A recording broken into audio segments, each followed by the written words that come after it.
Hi, my name is Caleb Eggerman, and this is a personal story about the time I met my good buddy Snowbjorn.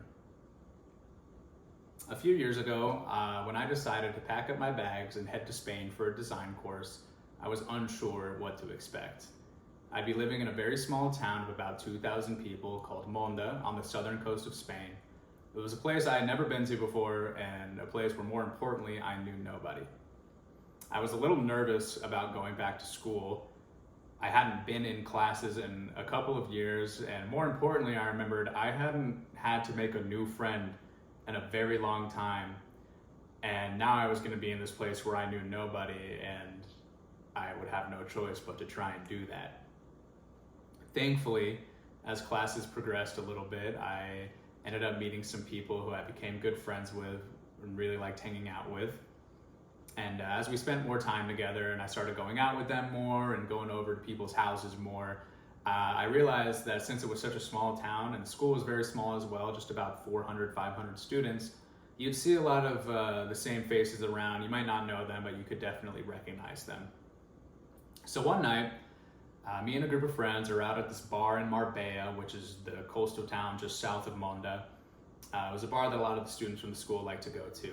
I was talking with a group of friends, and out of the corner of my eye, I see a guy glaring in my direction, sort of angrily. And attached to the glare was a guy who was about 6'3", 200 something pounds. He had tattoos up and down both arms, up the left side of his neck, bit of a beard going on. And all in all, he looked cool, but he looked like an intimidating guy. Not the kind of guy that I personally want giving me a dirty look in a bar. I did take a quick second to try and look and see if he was looking at me, and I slightly recognized him. Like I said, you kind of started to learn faces in this town. And so I asked a friend, I said, does that guy go to our school? And he said, yeah, that's Sniper. He goes to our school. And I said, Sniper? Why is that his real name? Is Sniper? And my friend goes, no, people just call him Sniper. I don't know why.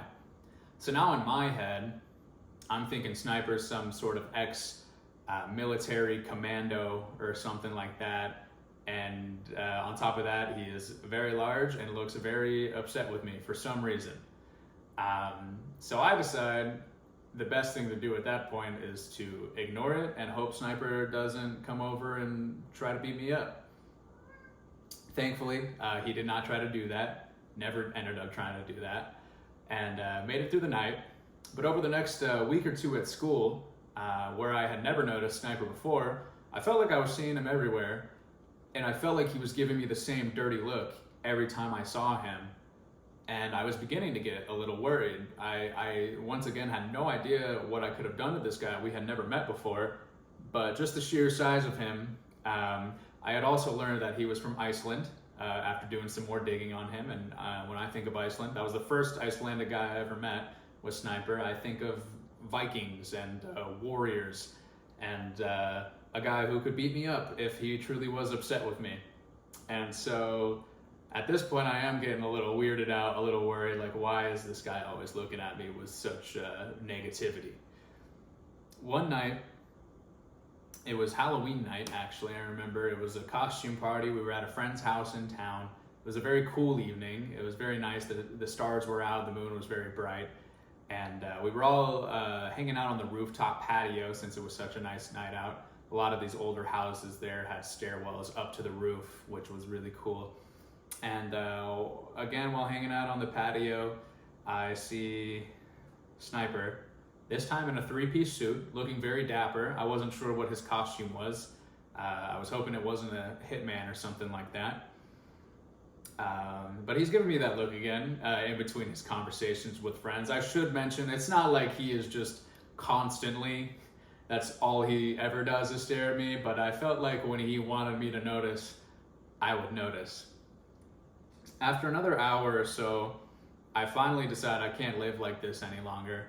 I have to just go confront him and see what the deal is. And so I work up the courage. I finally go over to him and I say, hey man, did I do something to upset you? like, why are you always giving me that look? And he laughed and he's like, I can't believe it took you so long to say something. And I'm a little confused at this point, and I can't even muster up a response. And he's like, here, bro, I'm the bartender tonight, as he points to his three-piece suit, which I guess maybe in Iceland is what bartenders wear. Let me make you a drink. And so we go to the kitchen. He whips me up a drink, tells me his real name is Snowbjorn, and that people just started calling him Sniper one day, and it stuck. And we kind of spend the rest of the night hanging out and realizing how much we have in common. And basically, he tells me that the only reason he was giving me those looks was because he thought I looked like a cool guy. I reminded him of one of his friends from Sweden that he had a while ago. And he thought it would be funny to do that. He didn't think it would take so long. And I didn't know it at the time, but that kind of perfectly sums up who Sniper was. He was very committed to the bit always. And so once the bit started, he wasn't going to stop till I did something. And he lived that life the whole way through. If he thought something was funny, he didn't care if anyone else did. That was what he was doing. So from that point forward, Sniper and I hung out almost every day, whether it was playing video games, playing basketball, doing homework together. Sniper even gave me a guitar while we were there because we had discovered that we both like to play guitar. I didn't have one, so he just gifted me one. That's the kind of guy he was. It's funny, I went from being scared of this guy to realizing within 10 minutes of talking to him that he was actually just a very giant teddy bear, a very nice guy. And for the rest of my time in Spain, Sniper and I hung out all the time, to the point where when it was time for me to leave after my 4-month course was up, I almost was like, I should just stay, because now I got like one of my best friends over here, so Spain's pretty cool. I did have to come back though, but to this day, Sniper and I talk on the phone all the time. We're working up a trip next year to meet somewhere, maybe in Reykjavik. He said I could crash on his family's couch over there if I want to.